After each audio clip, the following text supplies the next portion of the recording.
What it do? What it do? It's your man B513 and I'm back again. And today I want to talk to y'all about what success looks like for the Houston Texans. So let's get into it. First of all, just want to go ahead and quick cover the AFC South. Indianapolis Colts, obviously they got Anthony Richardson, and you know he's a rough prospect as far as he's not fully finished, but he has all the athletic tools. We'll see if they can find a true number one receiver. Alec Pierce has some drops in the preseason along with Josh Downs out of North Carolina. Jonathan Taylor is no longer there. So there is some turmoil going on with the organization. We'll see. Obviously, Tennessee was the cream of the crop of this division for, I said, the last 5 years or so. But they've been trying to replace Ryan Tannehill these past two drafts. So we'll see what's going on. They still got Derrick Henry. They brought in Hopkins.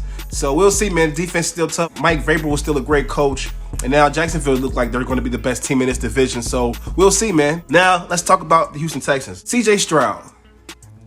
I was a skeptic too at first. Coming out of Ohio State, I want to say his first year starting. I seen the spectacular numbers, but I wasn't really sure. This past season, just kind of got a deep dive of who he was. It kind of started off with, he was on the Pivot podcast, and it was kind of like my first time just hearing him speak. And you can kind of pick up on somebody's character by the way they communicate and what comes out of their mouth. And he played tremendously this past college football season, and he showed the NFL who he was in the college football playoffs. Had Marvin Harrison Jr. not got hurt, Ohio State might have beat the Georgia Bulldogs. I'm excited to see, man. So, and then DeMeco Ryans, man, this is a guy, my childhood, he played for the Houston Texans. So I remember him on Madden. I remember him, I think, you know, just being a great dog, you know, as a middle linebacker. He replaced Saleh for the 49ers, and, you know, defense continuously rise in San Francisco. So he's got the pedigree of being a great player, and he has the aura of a great coach. So I'm excited to see how he leads these Houston Texans. Now, I want to talk about some of the offensive weapons and what type of offense that I see from you guys and maybe what I want. Just watching this last preseason game, I've seen a lot of 22 personnel. Andrew Beck at fullback,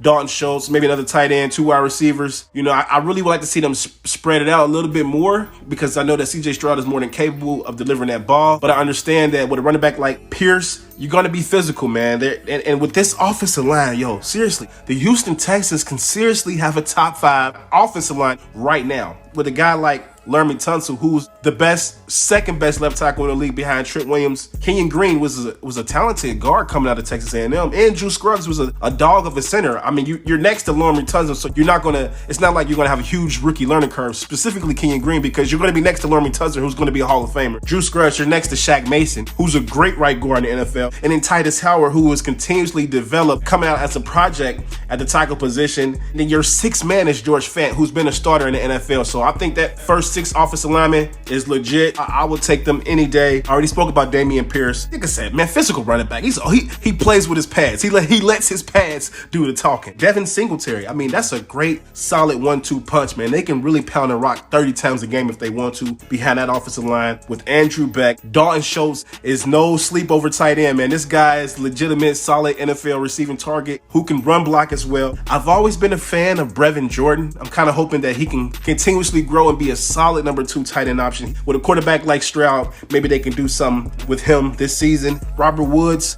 obviously he's not a burner, but he has always been a solid run blocker, possession receiver. He plays with his pads, he's physical, and he got that OG presence at this point in time in his career, man. What a great pickup by the Houston Texans. Nico Collins is the guy that they're banking on to become that true X receiver. He has the size, he has the athleticism. Now it's all about putting those things together and becoming in sync like Justin Timberlake with CJ Stroud. And then Tank Dell, man. Tank Dell, I mean, this guy, I thought he should have been a first-round pick. He was just so talented in the AAC out of Houston, man. I think he's going to be one of the more exciting players to watch. If he get a chance to start in the slot this season, I think he can really put up some big numbers. So fantasy sleepers out there, you might want to take a look. And then John Mechie, man, obviously coming off the injuries and all the other things that he's dealt with. He was a great player at Alabama. I wouldn't say he was one of the Calvin Ridleys of the world in the Julio Jones that's come out of Alabama, but he was a solid player, and I think he can be that same type of player in the National Football League. Special teams, you know, this is kind of stuff that a lot of us YouTubers don't talk about that much, but the kicker Fairbairn and the punter Cameron Johnson, that's one hell of a tandem. So that plays a major factor with this type of team. DeMeco Ryans, heavy run game, defense. That's something to not just, push over or sweep under the rug. Defensively, you're going to start at the top. Jimmy Ward, what a hell of a pickup. You pair him with Jalen Petrie. Love Jalen Petrie, man. I think he's going to become a top 5 safety in the NFL. Derek Stingley Jr., we know who he was coming out, and I hope that he can become everything that everyone thought he would be. Shaquille Griffin, He was a dog for Seattle. He had a couple up and down seasons in Jacksonville. Steven Nelson, Desmond King. That's a solid 4 group of cornerbacks to have in the National Football League. They're loaded with veterans at linebacker with Perryman, Christian Kirksey, Littleton, and so forth. I'm really excited to see the young guys. Christian Harris, because he was a physical specimen coming out of Alabama, man. And Henry To'oTo'o as well. These are young, athletic linebackers that can run around. You got a great head coach who was a great linebacker for the same team. So I think those guys are in a perfect position to continuously develop and become players that make a name for themselves in the National Football League. Lastly, the defensive line obviously is highlighted by Will Anderson Jr. They're hoping he can be their TJ Watt, Mario Williams, you know, the great Houston Texans pass rushers. But the D tackles, Sheldon Rankins, Malik Collins, and then also the veteran pass rushers and Jerry Hughes, Renard Martin, and